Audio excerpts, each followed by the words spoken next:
All right, everybody, welcome back to Armies on Parade.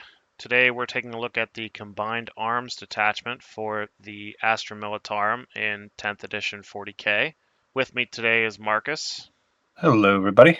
our resident channel tryhard, and today he's going to be talking through another very powerful guard detachment, Combined Arms. Opening Mm. thoughts on Combined Arms, Marcus? New take. I hate index attachments, but at this point, the guard index attachment has been ripped apart so many times. The strats have changed. It's pretty much a new attachment from the way you kind of have to play it. I would say combined arms is the only real good way to get army wide buffs on everything and to get damage increases on your tank. Lethal hits is one of the best keywords in the game. In terms of this detachment compared with the other competitive guard detachments, where does this one fall? Do you think it's the most competitive? Do you think it's top three? Where would you put it? I would definitely put it at top three. I personally put mechanized in number two. This is super close behind it and arguably in front of it.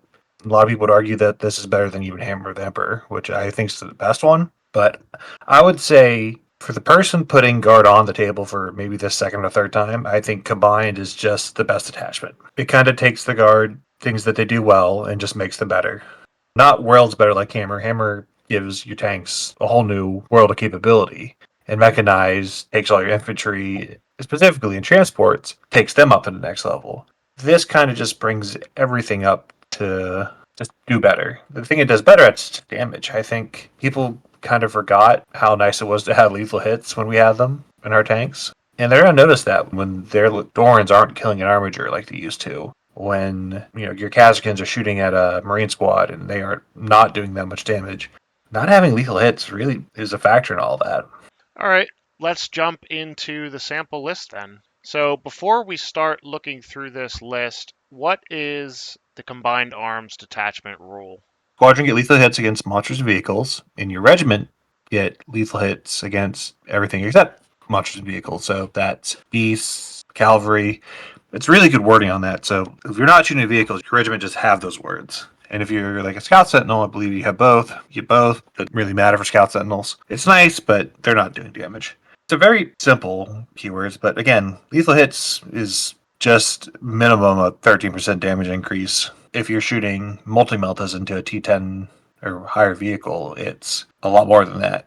So it's just a flat damage increase across the army, which just having a flat damage bonus is much more executable for your average 40k player than something like auto advanced sixes from Hammer or being able to get +1 to wound out of a transport for mech. You still got to play it well. Like orders are inherently a semi hard thing to do.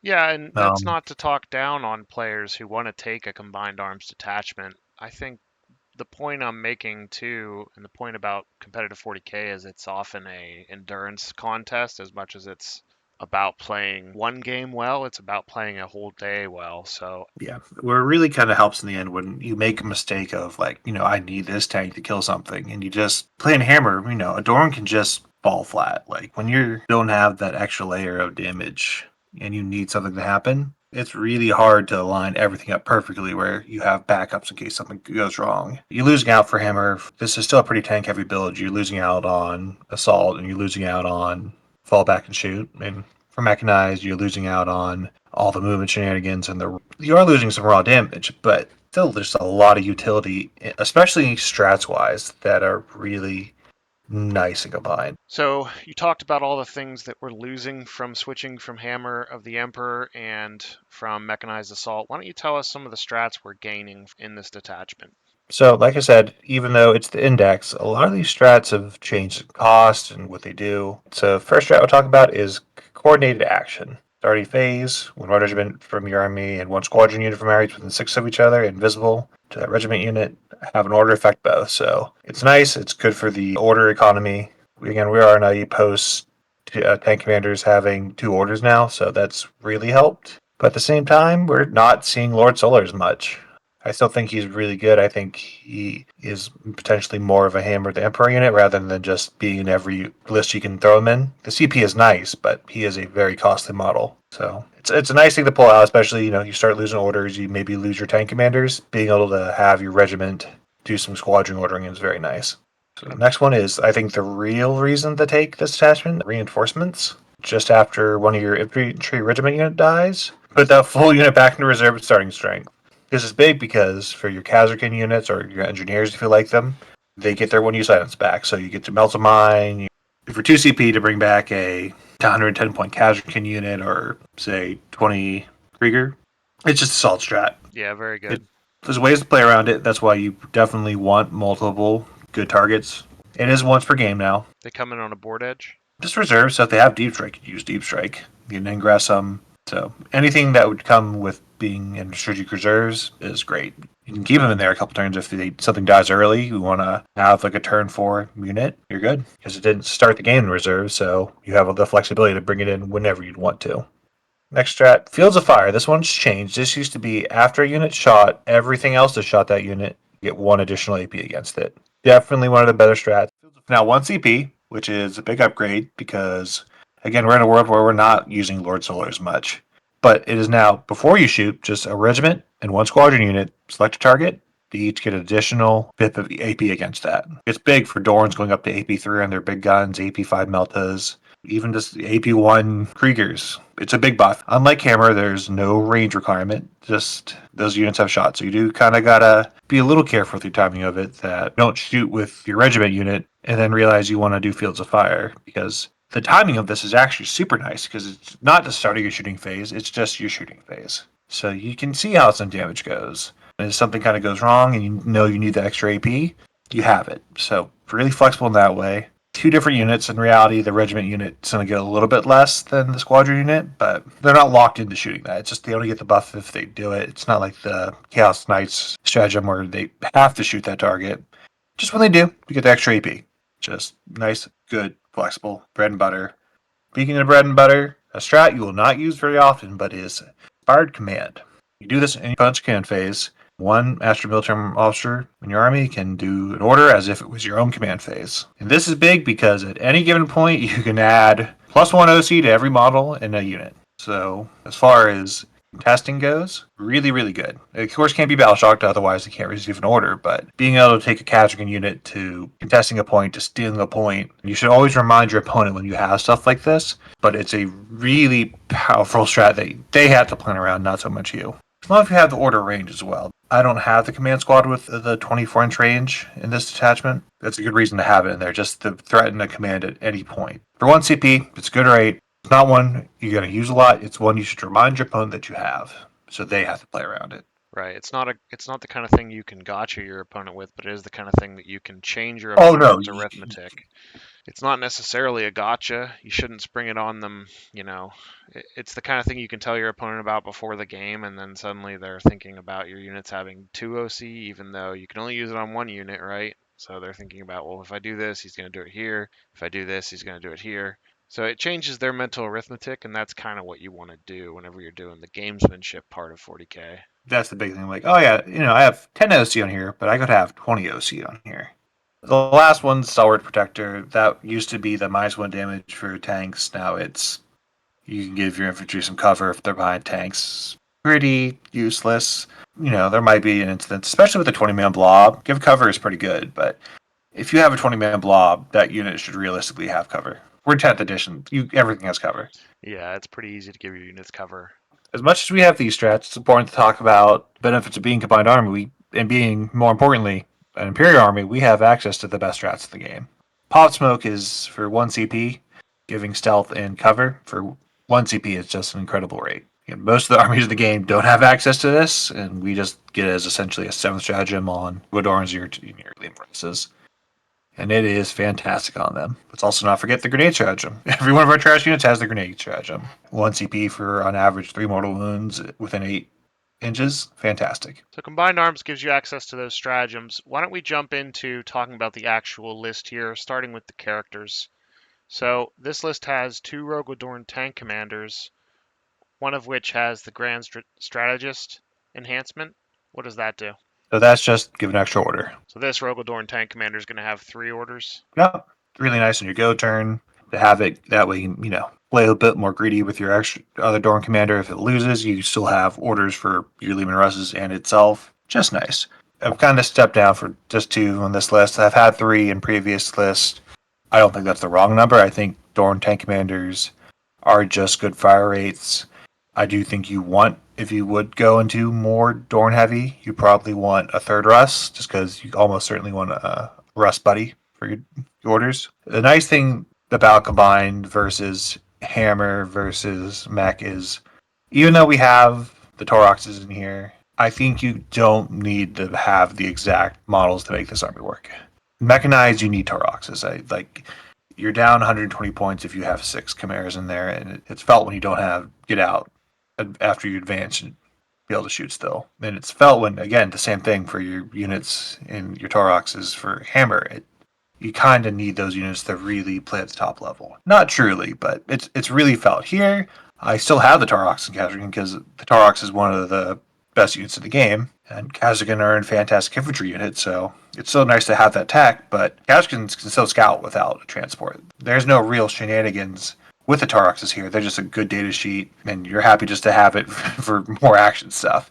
They could easily just be 2 more scout sentinels, and another trash unit, or it could easily be another Leman Russ. So one big difference between this list and some of the other detachments we've done, you said you have 3 Rogodorn tank commanders in this character slot. In this detachment, you chose to go with Ursula Creed. What was that decision based on? She's just good order economy. She makes good use of the free strat here. Again, not quite Lord Solar, but she's less than half the cost. After your Acadian Shock Troop does the sticky objective, if they don't need to stay back there and defend your home objective, there's no reason they can't get up there and get in order range of your Kriegers, your Kazrakan if you're standing back more. She's not that impressive of combat data wise, but big aura for the discount on strats. She allows the unit she had to be double ordered. But yeah, for 65 points, she's great. And let's talk about this 2x20 man Deathcore Krieg blob that you have going on here in the battle line. Talking about battle line for guard, the first one in every list should be 10 Canadian shock troopers. They have sticky objectives. They a lot of bodies for the points. They OC2. They are fantastic backfield holders, and when you don't need them to hold a backfield, they can be really quick OC. Pretty much all the good leaders can be part of their squad. And you're attaching Ursula Creed to this Cadian squad? Yeah, you don't have to either. If they don't have indirect or whatever the issue be, they don't have to go together. It's just nice that they can. You kind of have to evaluate when you need to do that, if you need to do that. If you want big blobs, Kriegers are the way to go. And they've shown that because if you want a 20 man of Cadians or Catechins, they're only 120 points. The 20-man Krieger blob is 130 points. But for that, you actually have a rule that benefits having a big blob. They get, if they're under strength at all, they get +1 to hit, which is nice. And if they're at strength, you get +1 to wound. Super nice for order economy. And it also is a key unit you can bring back with reinforcements to just... Exactly. Yep. I would say, for the most part, the Kazrakan unit's the better rate to do it, just because you get the bomb back, but whatever's going to be best. If las guns are good, you can get a lot of las guns. The orders work well with them because they get a flat +1 to hit from being wounded. Plus, the take aim is +1 to your blitz skill, so if you get both going on, they're hitting on 2s. Pretty funny. And the nice thing about, you get 2 special weapons, so your meltas, your plasma guns, they have a few different weapon options. And the more important thing, these guys have the command squad revive model rule without having to have the command squad. So if you have 1, you bring back D3 models a turn. If you have 2, you bring back D3 +1 models a turn. Reviving models is insanely great. You revive a command phase, you can put stuff back onto a point from behind a wall.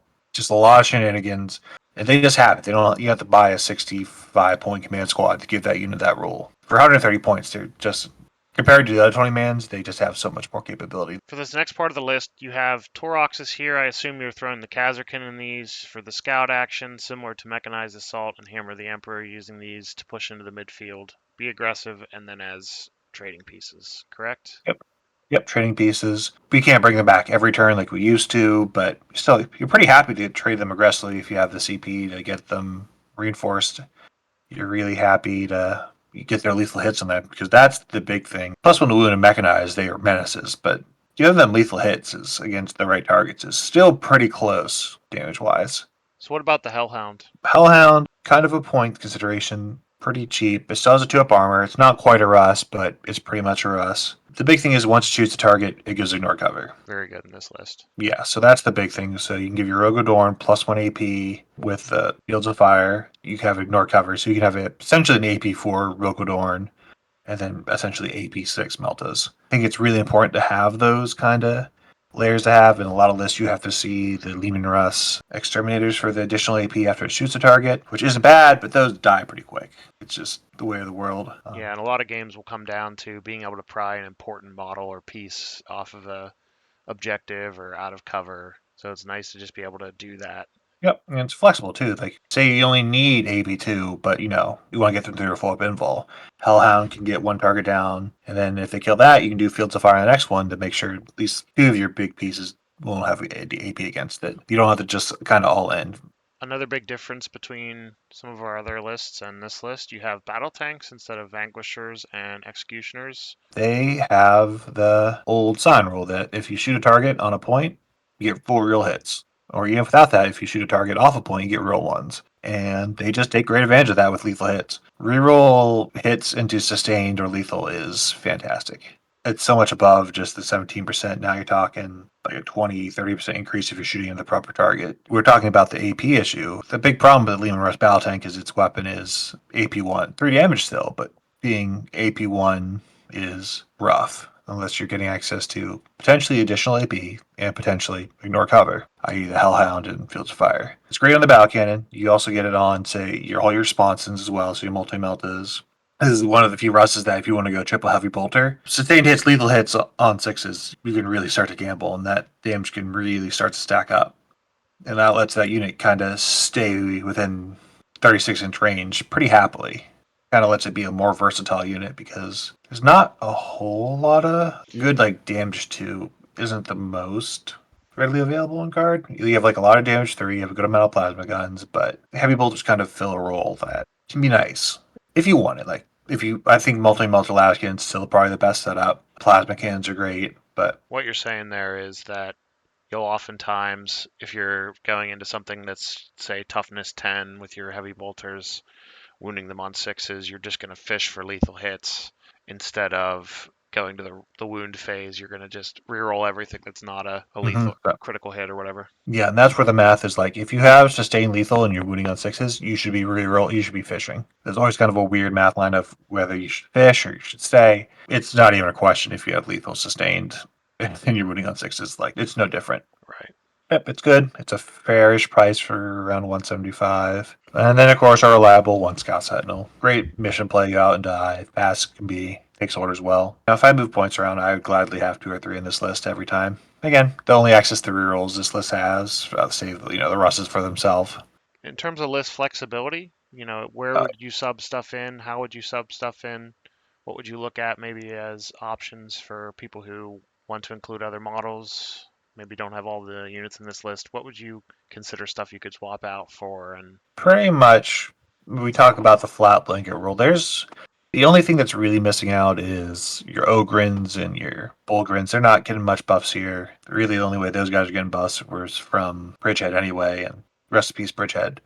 But the big thing is you don't need the Toroxes here. Those should easily be Chimeras, and Chimeras have a lot of guns that don't matter, but lethal hits kind of makes them matter. If you have 12 las gun shots, if they have lethal hits, they can actually start to do something. So you can easily switch out your transports. These Kazakins could easily just be, if you have the engineers, they're still good here. You could do more into the horde mode. Again, Kriegers aren't doing great in the tanks and stuff, but if you're playing into any of the number of things, when you have up to 45 last gun shots, lethal hits, you're putting 7, 8 wounds. You kill 5 orc plays on just the last guns, let alone the Maltas and plasma guns.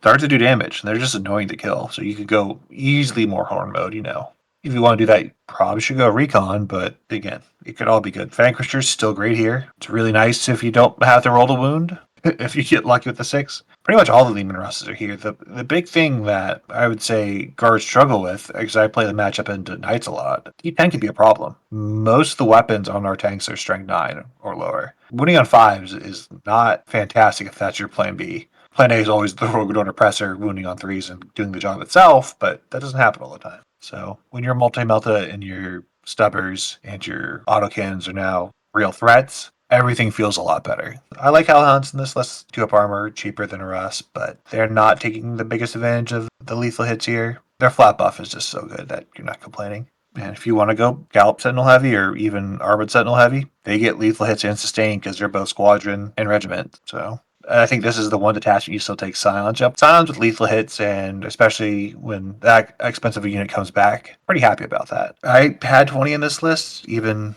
before the nerfs, and I've got them at this point, but they're still really good. Yeah, they deep strike too, so having something that you Mm-hmm. can throw from strategic reserve with reinforcements strat really Yep. is the kind of thing you can steal. You can be sneaky and steal backfield objectives. You can get that fourth quarter if that's the mission. You can do a lot of Yep. different useful stuff with that.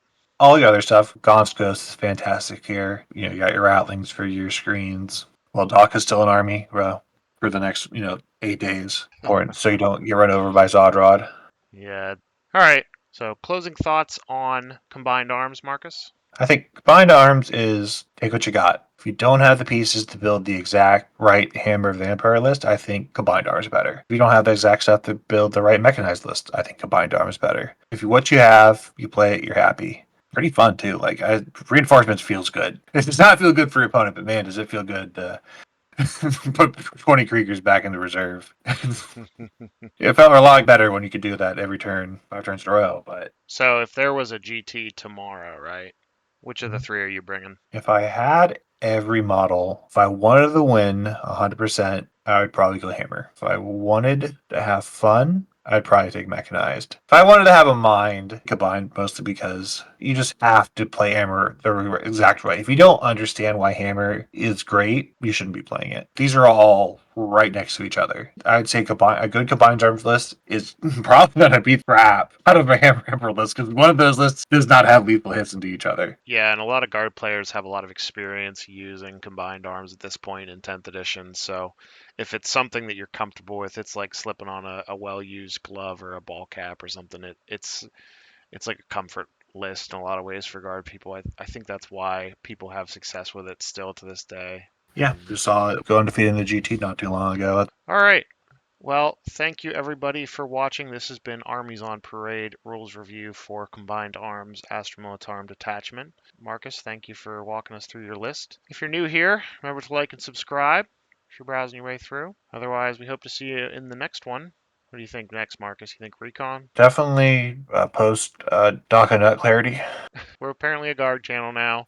I don't think Uh, that was yeah, intentional. Or you've been playtesting Shadow Legion, and you've been playtesting what we've been calling it's a Chaos Knight list called We Have a Big Knight at Home, which instead of a big knight runs Rodigus from Chaos Demons. So we're actually thinking of putting those videos up on the channel, but if you have a detachment you'd like to see in a future video, just pop it in the comments.